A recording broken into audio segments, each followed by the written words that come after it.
Welcome to the Widowed Mom Podcast, episode 310, The Grieving Body, an interview with Mary Frances O'Connor. Welcome to the Widowed Mom Podcast, the only podcast that offers a proven process to help you work through your grief, to grow, evolve, and create a future you can truly look forward to. Here's your host, Master Certified Life Coach, Grief Expert, Widow, and Mom, Krista St-Germain. Hey there, welcome back to another episode of the podcast. I have been waiting on this one, y'all, waiting on it. So credit to one of my Mom Goes On members, Judith, shout out to Judith, who told me, because I didn't even know that Mary Frances O'Connor had released another book called The Grieving Body until Judith mentioned it to me, credit to her. So happy to have her back on the podcast. If you have not listened to the episode, 170 that I did with Mary Frances O'Connor on her first book, The Grieving Brain, definitely go and listen to that. You can listen to these in either order. It doesn't matter. But if you haven't listened, definitely go listen to that one. It was September of 2024. That book, it is a must read, I think, for anyone who is in our shoes. For anyone who is experiencing spousal loss, partner loss, please go read this book. It sounds like it's going to be heavy. I promise you, it's not. It's easy to read. It is valuable. It has just been so helpful to me and to so many of my clients. So on this episode, we are going to talk about Mary Frances O'Connor's new book called The Grieving Body. If you don't know her, she is a professor of psychology at the University of Arizona.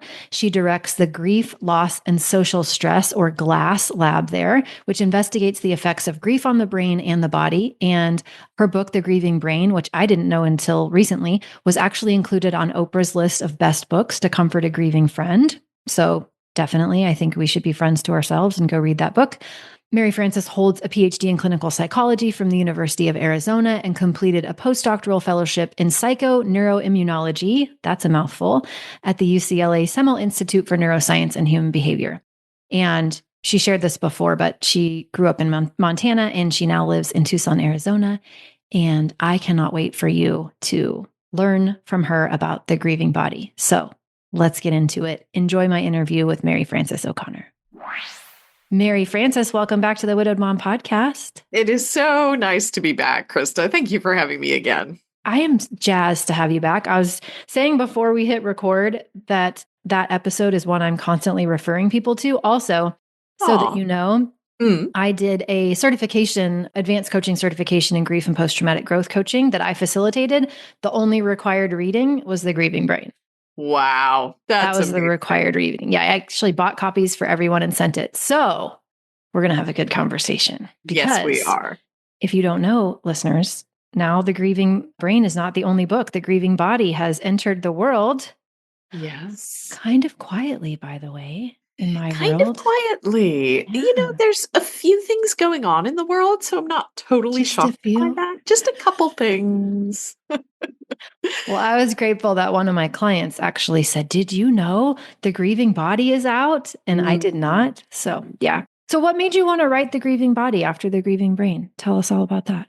Well, what's funny, Krista, is that when I was writing The Grieving Brain, I had been doing research on the immune system and the cardiovascular system and those responses during loss since the beginning of my graduate work. And so when I was writing Brain, I thought I would include everything in one book. But then I got about 2/3 of the way into that book and I said, oh, there's more here than I have room for. So it wasn't that I turned my attention to the body afterward. Rather, I've been doing both kinds of work sort of simultaneously. Because as it turns out, our body and brain are utterly interconnected, and it doesn't know that we put psychiatry in one department and neurology in a different department and, oncology in a different department. So they are all interconnected. Yeah. What was your working title when you were writing The Grieving Brain then, if it wasn't your intention to just make it brain focused? That's funny. I was just looking back to help a new aspiring author, and it was Walking in the Night. Which is very much about the metaphor. The dining room table and Yes. So it was just more about sort of the experience of loss and then having to learn a new world that I used as the working title. That's actually one of my favorite stories from the book, and one that I tell a lot because it's so relatable. And that is what it Mm, feels like. It just doesn't make sense to your brain when something that you yeah. think should be there, or someone that Yeah. you think should be there, just isn't. It Well, doesn't. and in the beginning of The Grieving Body, I use a metaphor, another little concrete story to try and help us sort of connect with the way that grief is such an embodied experience. So I'll tell the story if that's Yes, okay with please do. you. So imagine that you're cycling down a city street. Lovely day, trees by the side of the road, and you're cycling along and you realize that the intersection is coming up and so you need to stop. And so you clutch at the handlebars to push the brakes and there's no handbrakes there. And you sort of panic a little bit and then you remember that this is like a beach cruiser bike where you pedal backwards to slow yourself down and stop. And so you do, and you stop before you get to the intersection. But what's important here is you have to learn how to be in the world Mhm. physically in a different way. Nothing works the way it's supposed to work. And more importantly, you may just go on in your ride, but your body has witnessed this experience. Your body has been through the moment of panic and stress and figured it out and managed it. But all of that takes effort and energy Mhm. and attention. And so when we have brain fog or we have aches and pains or our blood pressure is a little higher when we're bereaved, it's because every day there's moment after moment after moment like this where our body is absorbing the blow when a loved one has died.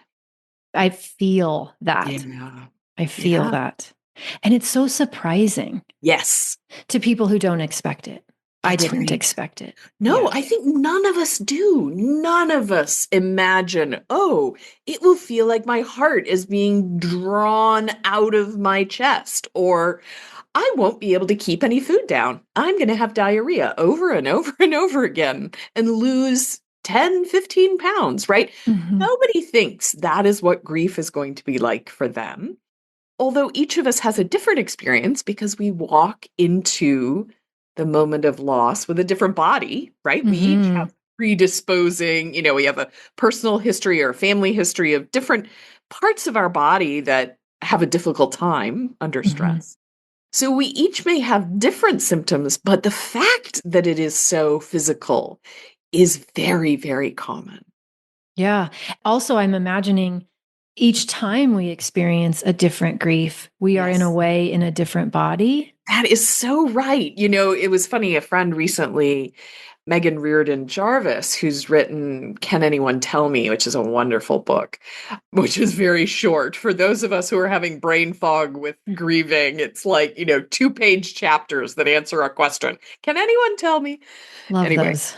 yes, Megan was talking about the fact that she experienced the death of her mom when she was in early menopause, Mm. and that it had not dawned on her until years later that her experiences of loss were very colored by the fact that it was happening in a perimenopausal body. And that's Yes. just going to be a different experience than other losses she had at other points in her life when she had a different body. A lot of the women that I work with are in that place, Yeah. perimenopause, menopause. Yeah. And as someone who is almost 49, it's a running joke with my clients that I can never remember how old I am. So I think I'm about to be 49. Anyway, but yeah, I'm just now starting to Yeah. appreciate the chaos of Chaos. that, and only imagining then the chaos of the grief Yeah. as well in terms of Yeah. what happens in the body. Yeah. So it's very common for us to actually feel a lot of anger when we're grieving. And that can be anger at the person who died, while Mhm. simultaneously knowing that doesn't make any sense to us. It can be anger at ourselves. It can be anger at God. It can be anger at doctors. It can be for a host of different reasons. The volume dial gets turned up on our emotions, and many of us experience anger. But think about the idea that many people who are going through menopause are experiencing waves of anger as their hormones shift. And so if you're in a place where that anger is sort of being catalyzed, is sort of being leapfrogged, then anything that we feel that's a part of the grief might really be exacerbated in that circumstance. And now you're left with a very different understanding of what grieving means than, for example, when my mother died when I was 26, that wasn't a big part of the experience I was having day to day. Mm-hmm. Yeah. And then maybe couple that with some of the socialization that we get around Yes, anger as women and what it that's means to right. feel angry and how we Yeah, might judge ourselves or resist yeah, against that. yeah. And I think this is really, at some level, the bigger picture that I'm trying to convey to people is, first, probably what you're experiencing is pretty normal. And Say as it a louder. weird, Say it right? louder, Mary Frances. Your experience is pretty normal. And more importantly, if you can talk with a range of people, you can find out if your experience is pretty normal. And at the same time, you get to feel grief with someone at the same time. So, on the one hand, it's the idea that these symptoms that we have, whether it's anger or an upset stomach or a lump in your throat or, whatever your particular reaction is probably pretty normal for some group of humans. Mm-hmm. And then the second thing, though, that I don't want to downplay is that bereavement is also a time of medical risk. So, because the body is having to absorb this blow, this amputation of our loved one, it means that it's a time, well, for example, one research study showed that a person is 21 times more likely to have a heart attack on the day that their loved one dies than any other day of their life.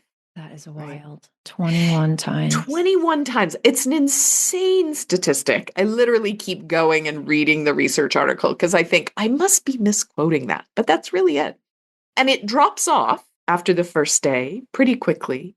But even within the first 3 months, for example, big epidemiological studies, multiple studies have shown a man whose wife dies is almost twice as likely to suffer a fatal heart attack in the first 3 months as compared to a man who remains married during the same time. Mm-hmm. Almost twice as likely. So, again, an insane statistic. And actually very high for women as well, 1.8 times more likely than a married woman during that time. And so here's the conundrum in trying to explain this grief research and its Mm-hmm. consequences for our body. On the one hand, I don't want to make people develop health anxiety, right? Every time you Mm-hmm. feel Mm-hmm. something in your body thinking, oh, I'm dying of a heart attack. On the other hand, if you are having a physiological response, if in those waves of grief, your body gets outside the bounds of normal human physical functioning, we have to take that really seriously. We have to make sure that we get medical care for that. So it's a tricky line to walk in Mm-hmm. trying to communicate. But I think it is most helpful to recognize I have to pay attention to what Mm-hmm. my body is telling me to figure out how to respond, to Yeah. come up with the ways to calm and soothe ourselves, and to seek treatment if that is necessary. Mm-hmm. What do you feel like the level of understanding in the actual profession of medical doctors is Mhm. relative to Yeah. this? Well, unfortunately, grief literacy is pretty poor in general in Western culture. But in addition, our helping professions, nursing, psychiatry, psychology, social work, regular family medicine, we don't get training in grief research, in Mm-hmm. grief supportive care. And we're just at the beginning of that starting to change. The research evidence base is getting big enough that we are starting to make inroads, but it is very new. And I think about it this way. This might be a helpful analogy. So, this may make you laugh, but I think there's a way that bereavement and pregnancy could be thought of as similar. And what I mean by that, what I mean by that is grief is not a disease. Pregnancy is also not a disease, but no one would say that pregnancy wasn't physiological, right? Yes. Or And doesn't have so, risks. and doesn't have risk. Exactly. So pregnancy is a time, even though it is totally normal, it is also a time of increased medical risk. And so we've developed prenatal care where we provide education for women about these are the weird symptoms you can experience, and they're totally normal. Oh, and also, please come in for checkups to see if you have developed gestational diabetes or hypertension, because you're at higher risk right now for those things happening. And then we can intervene with those appropriately if that is the case. So now imagine a world where bereavement care also meant education about the fact that you're going to have insomnia for a while, and here are the steps you can Yes. take to re-regulate your sleep cycle. Or your appetite is going to be reduced for a period of time or increased. And if your weight changes more than 10 pounds, 15 pounds, we need to see you back because we want to be able to adjust the coping strategies you're using to learn how to be in this new world where your loved one has been, yeah, I use that term, amputated from your life. What an amazing idea that we would move to such a reactive way of Yeah. caring for people to such a Yeah. proactive way of caring for people who are grieving. Yeah. Exactly. Exactly. Because not everyone needs hypertension medication, but risk of hypertension goes up during Mhm. bereavement. And what I like to say is, so people will say to me, well, is it caused by the grief? And my response to that is sort of, your heart rate can only go up or down. Your heart rate is not super complicated. And Mhm. so your medical doctor, if you have hypertension, the hypertension should be treated. Mhm. Now, does that mean that in 6 months you shouldn't be assessed again to see if your new restored life has helped your heart rate to find a better place? Your blood pressure has dropped again to where it might have been before? Well, yes, of course. Just like we wouldn't keep treating hypertension for pregnancy after there was a no need for it anymore. But it doesn't mean we don't treat the hypertension. Right. Yeah, that makes so much sense. Can you talk more about what is happening in the heart with grief? Yeah. Well, I think this is one of those situations where it's very helpful to remember we can't talk about grief Just yeah. without talking about love and bonding. Mhm. And the reason is most of us don't think of it this way, but when you fall in love with your spouse or you fall in love with your baby, you become a we. And that we means you are in a dynamic physical relationship as well. Mhm. So think about it this way. If you went home to your partner right now and got a hug, your blood pressure would drop. Exactly. Your heart rate would drop a little bit. And we can anticipate, I know that I can get a hug from my partner and that my body will Mhm. feel better, right? And so we are in this gravitational pull where they are an external pacemaker for our Mm. heart, right? Like Yeah. their presence is actually the medicine.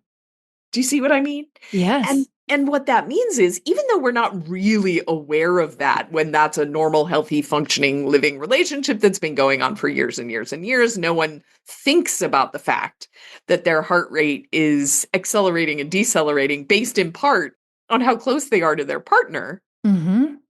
But what becomes revealed when our partner is gone is that our heart has been using that way of regulating and now has to discover, how do I regulate without that being true?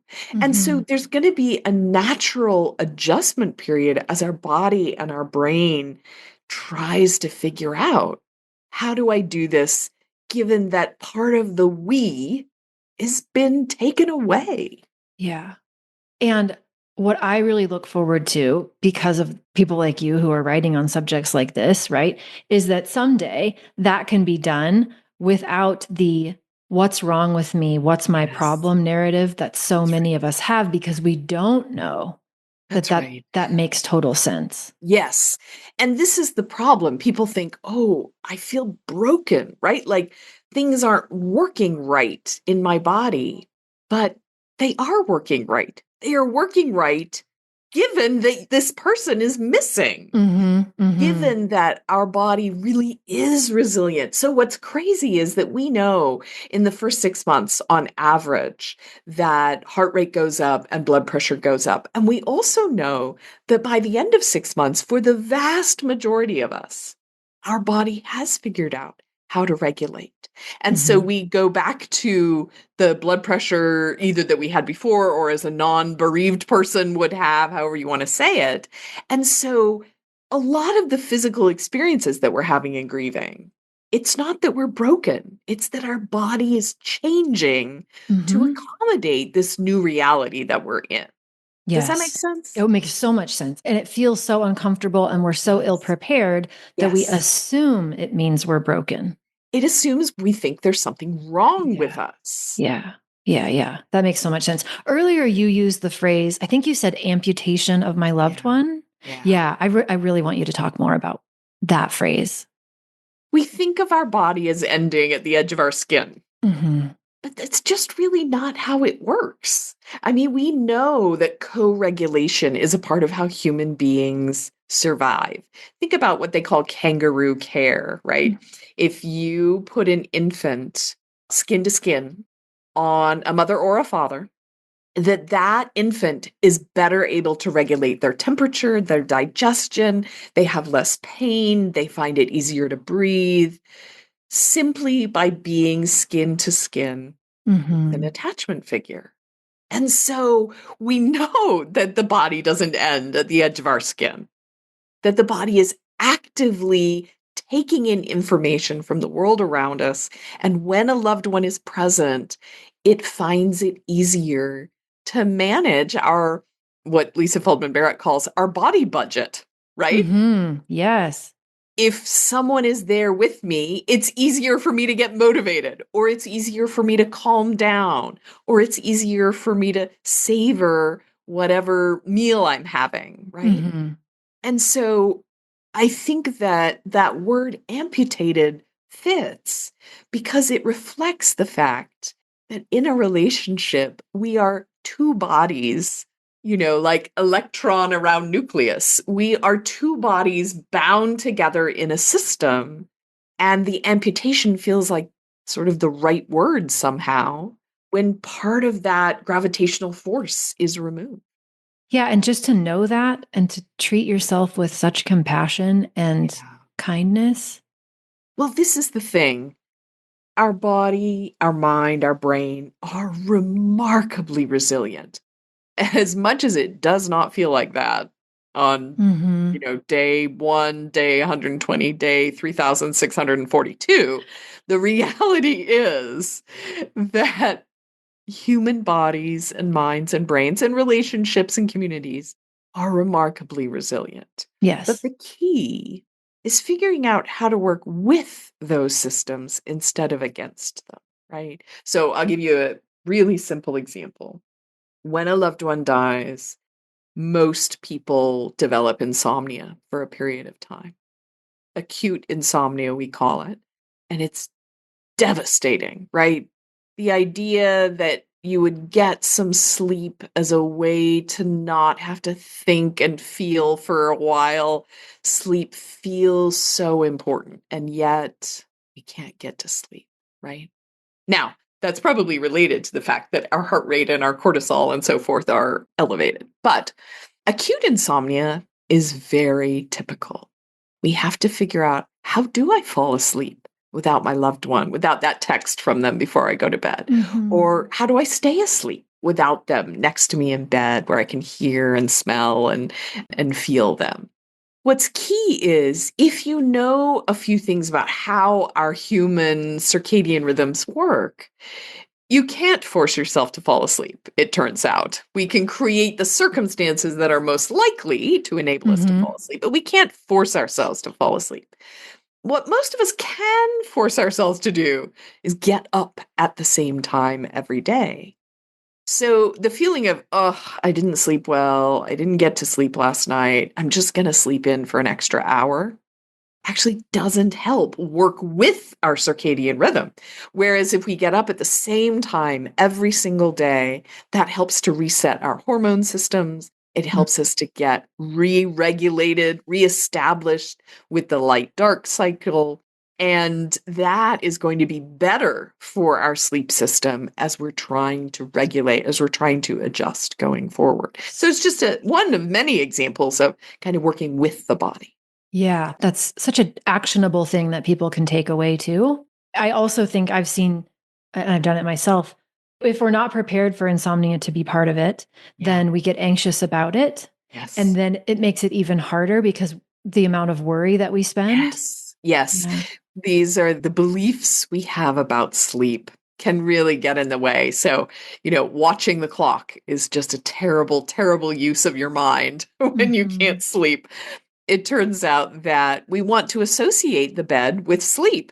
And so if it has been more than 15 minutes or so, estimated, not by looking at the clock necessarily, it's better to get out of bed, but not to do something active, not to turn the lights on, not to get involved in some doom scrolling or something, but to get out of bed and wait till we feel sleepy again to get back into bed, so that we associate getting into bed with feeling sleepy and falling asleep.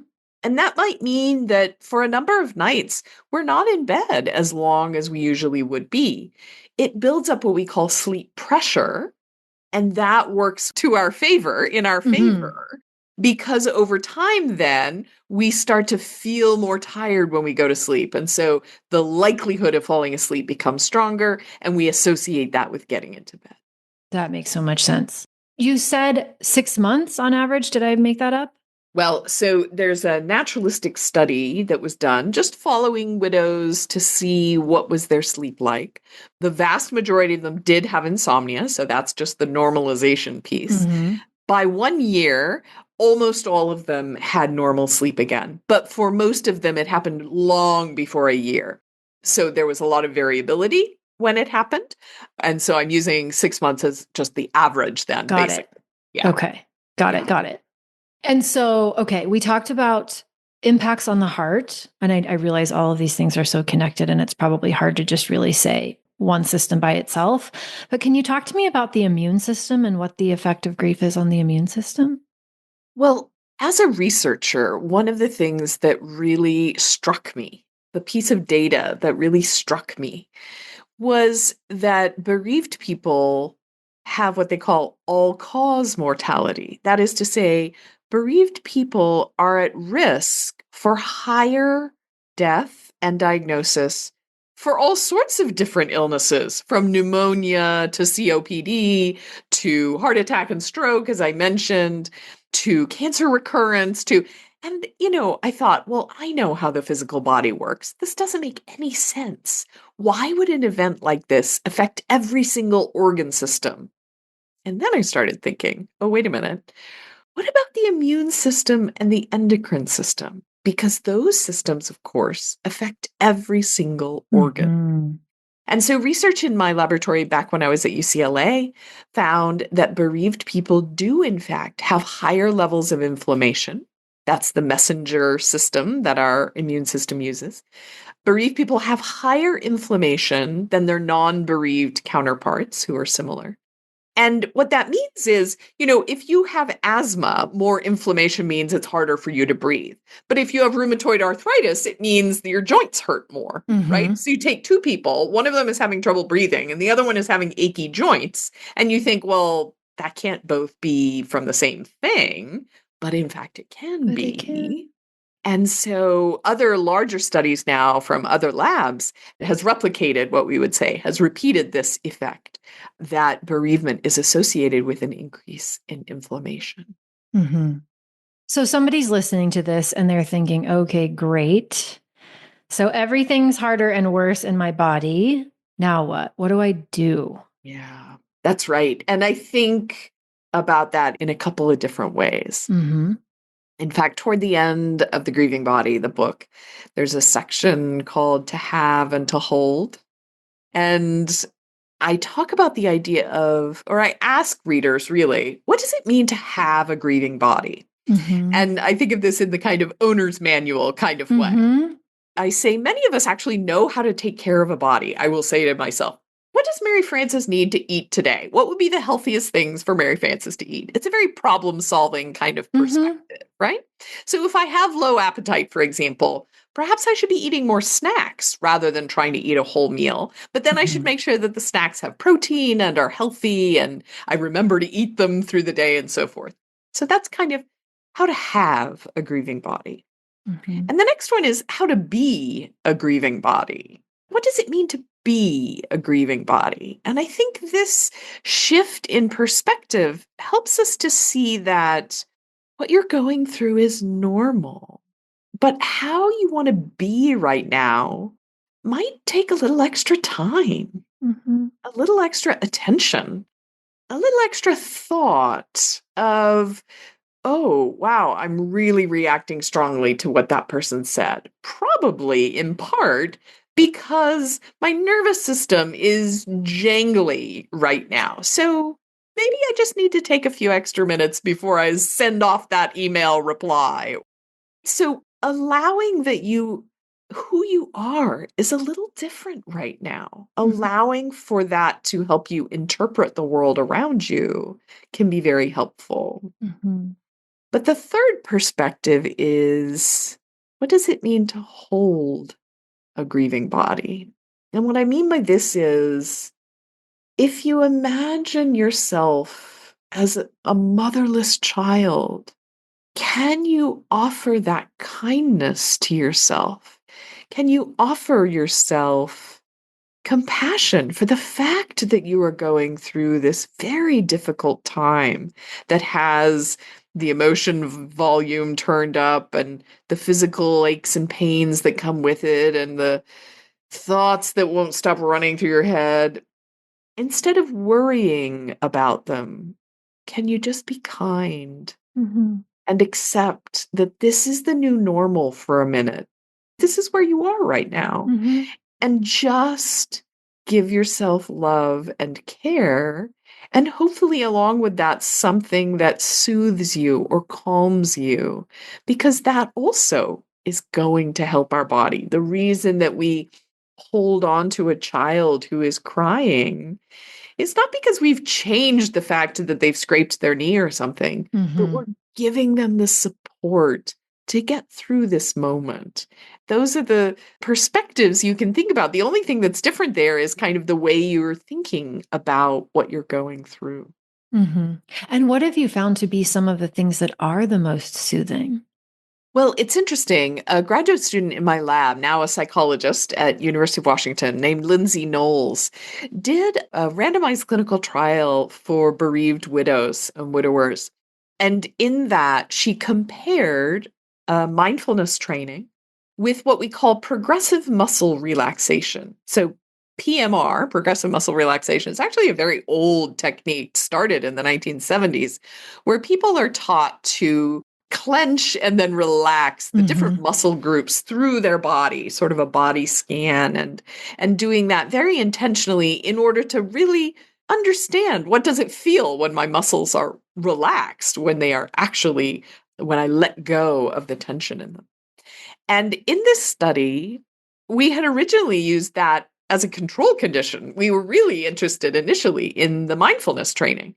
But the results of the study showed that the progressive muscle relaxation was incredibly helpful, and people's grief decreased over time as compared to people we just followed without any intervention. So it wasn't just the improvement that happens with time naturally, but Mm-hmm. the people in the progressive muscle relaxation actually improved in their grief scores more rapidly.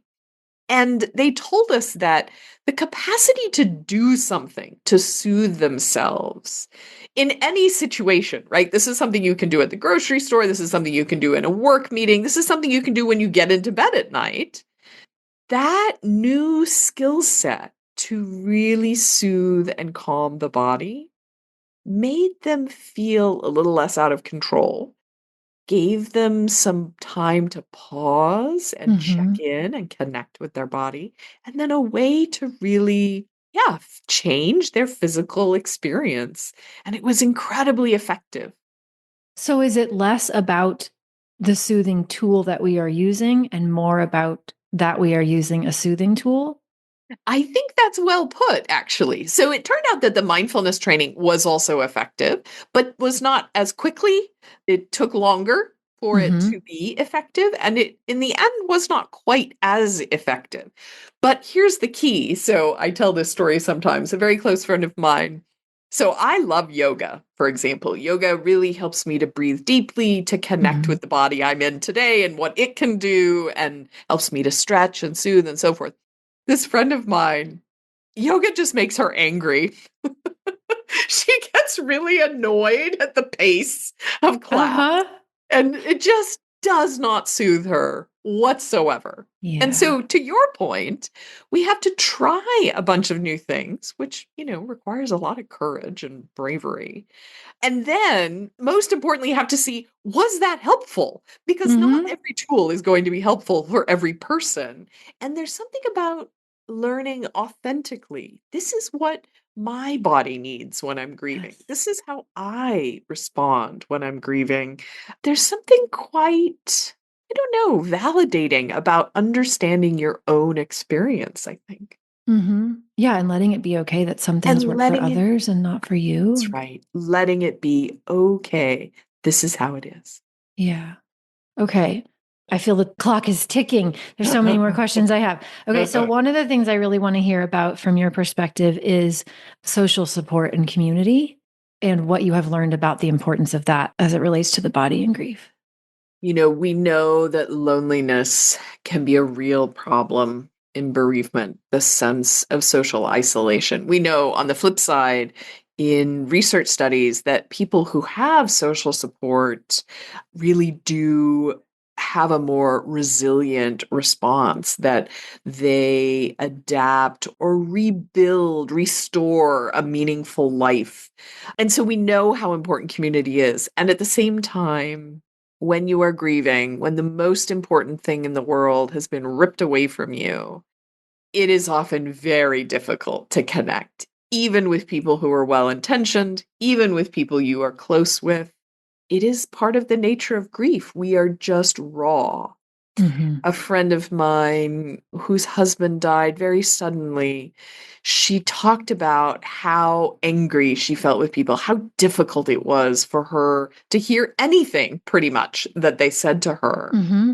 And about 6 months into her experience, we had another conversation, and she said, I'm just starting to be able to give people the benefit of the doubt. When they say something to me, it is not any longer my immediate reaction. They don't know what they're talking about. And how could they be so insensitive? Yes. It's not that she wanted to feel that way. And at some cognitive level, she knew that they were well intentioned, but she Mm-hmm. was just so frustrated and felt so isolated from the people around her. So it's a challenge. It's a Mm-hmm. very, very difficult challenge. And some of it is allowing that a lot of things are not going to feel right now. Trying, if you can, to connect in whichever ways you can. That might mean, I want to see you, but let's not talk about this. Mm-hmm. Or I want to see you, but it's really only worth it to see you if it's okay with you if we talk about this, Mm-hmm. and if I get upset. And I don't need you to fix it for me, but I do need you to be there while I'm upset. Mm-hmm. What you're saying is kind of what you were saying earlier about knowing yourself and Yes, the importance of knowing what it is you need that's and right. communicating that. Yeah. Yeah. And knowing that relationships are likely to be a little rocky for a while. And to some degree, that's not anyone's fault. That's not your fault. And it's not necessarily the fault of the person who may have good intentions. I mean, I can tell you, Krista, I talk to bereaved people all the time. and I say the wrong thing all the time, right? Same. Yeah. Yeah. And part of that is because there is no right thing to say. Yeah. There is nothing that words can convey that really solves anything. And so I think about the idea that what's most important is to be attuned to when something doesn't land right. I will say something to a friend and then I'll say, wow, I can tell that that did not mean to you what I intended that to mean. So help me understand why what I just said was hurtful, or help me to understand whether there's something else I could have said that would have felt different than what I did say. Because it's about being there. It's not necessarily about the words themselves. 100%. Yeah. The being there cannot be underestimated. Sometimes is so valuable. And it's interesting because I teach a psychology of death and loss course to undergraduates here at the University of Arizona. And I've learned that many of them have already had loss experiences, and many of them have supported friends and family through loss experiences. And they have some wisdom sometimes. They talk a lot about every day I would go over and play video games with my friend because I didn't want him to be alone. We didn't talk about it, but I didn't want him to be alone. Or going for a drive together, right? Or just saying something on a regular basis. Hey, I'm still thinking about the fact that your mom died last semester. And I'm just sort of wondering, anytime you want to talk about it, I'm here, you know? Yeah. I'm curious to know, as you've done several decades of work in this space, what has surprised you maybe the most? And specifically something that's in the grieving body that you've addressed there? I think one of the things, the first reaction that I had was, we are really in a pendulum swing. People are willing to talk about grief and loss now in a way that they were not willing to talk about it 25 years ago when I started this work. And there were not podcasts, there were not internet sites, there were not even support groups in the way that there are now. But what has surprised me most, I think, about the grieving body is that we can see it in blood tests. We can see it in neuroimaging scans, that people are having a physical response. I think grief feels so ephemeral. You know, it feels like it's sort of constantly changing and hard to describe. And to be able to see it in the numbers, in the research, is still surprising to me. Yeah. Is there anything that feels really important to you that I didn't ask you about that you think listeners should know? I think we've hit on most things. I think really accepting that this is maybe the new normal for the moment, while also getting your regular doctor's checkup. It doesn't have to be about grief. It does need to be, will you just do my regular blood draw for the year and test my blood pressure, right? Get your teeth cleaned, go to your mammogram. These are just the ways that we care for the body. And if something is going awry, it will show up on these tests as being outside the normal human bounds. Yeah. That's such good advice. I noticed that it's already hard for a lot of women to prioritize that on a good day. That's right. Let alone when you feel unmotivated and lack of energy. And yeah, I agree. And so this is maybe also something that friends can do. Friends, as a way of supporting, can just say, hey, listen, I know now is not the time you're thinking about this, but I'm going to ask you next week if you made that mammogram appointment. And we're going to make sure that you get that done this month. Yeah. That is brilliant advice. Yeah. I love it. Thank you so much for being willing to come and talk about your book. I really appreciate it. Krista, it is so wonderful you bring this conversation to people. Thank you. Oh, it is my jam. So if people want to learn more about you, besides just buying your books, which you should totally do, where should they go? Well, I also read the audiobook version of this new book, The Grieving Body. I have to get that now. Okay. And there's ebook versions as well. And then my lab is at maryfrancesoconnor.org. Very good. All right. Thank you so much. Really appreciate it. Thank you, All Krista. right. Be well. You too. If you like what you've been hearing on this podcast and want to create a future you can truly get excited about even after the loss of your spouse, I invite you to join my Mom Goes On coaching program. It's small group coaching just for widowed moms like you, where I'll help you figure out what's holding you back and give you the tools and support you need so you can move forward with confidence.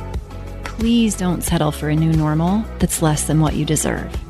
Go to coachingwithkrista.com and click Work With Me for details and next steps. I can't wait to meet you.